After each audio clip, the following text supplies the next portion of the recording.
नमस्कार।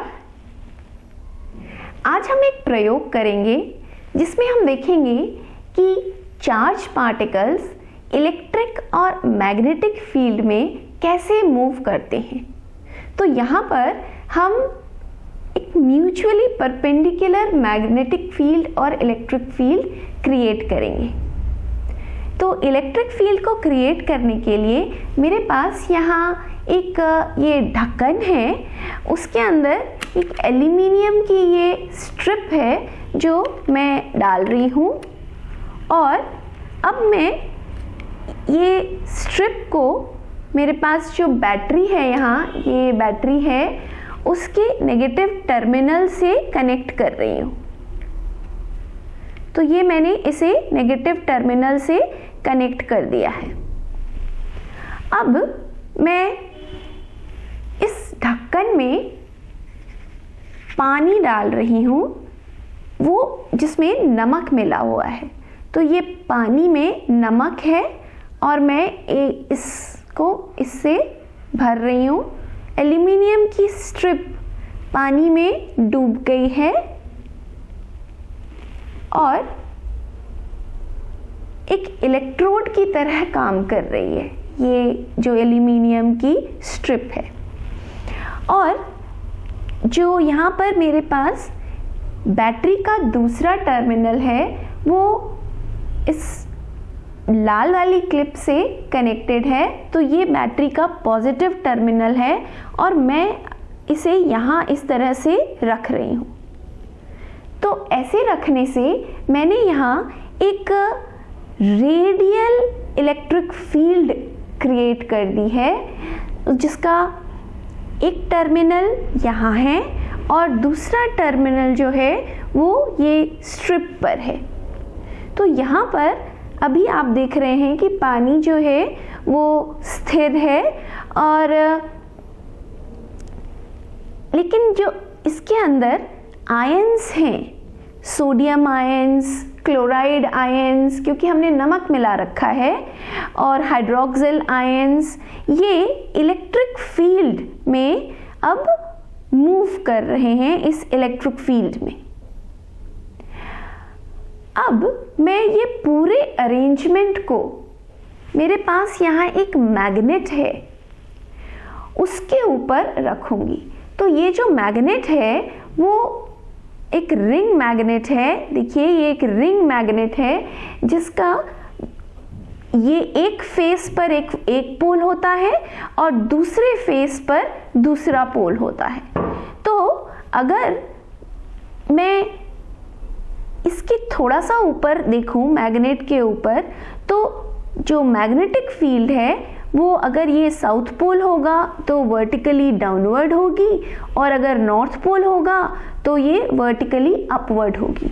और जो इलेक्ट्रिक फील्ड है वो पानी की सतह पर ही है, और इसीलिए ये मैं जब इसको इसके ऊपर रखूंगी, देखिए मैं इसे इसके ऊपर रख रही हूँ,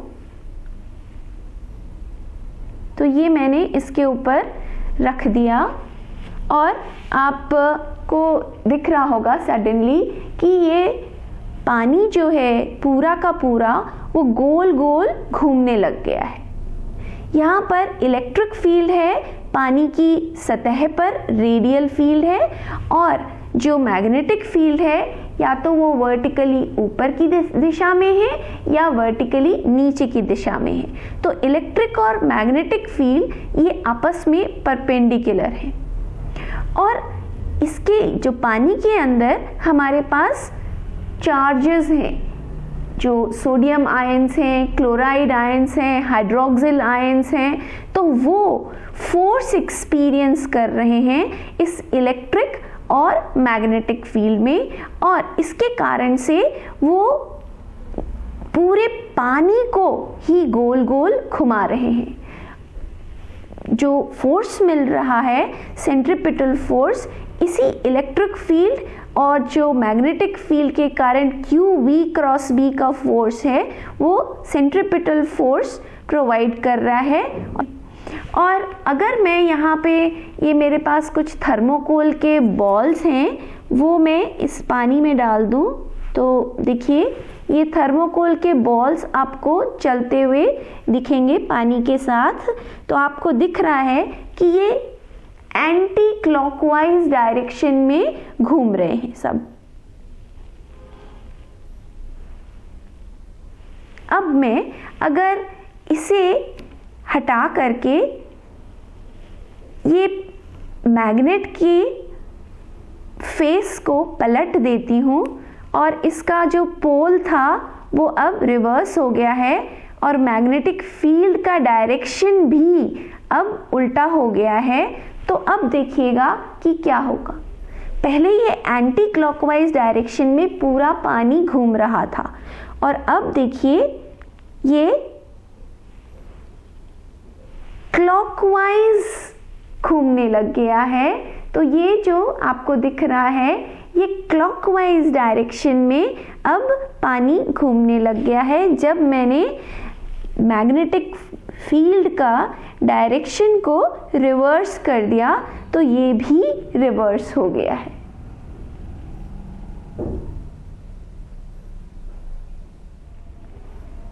आपके लिए अब एक प्रश्न है।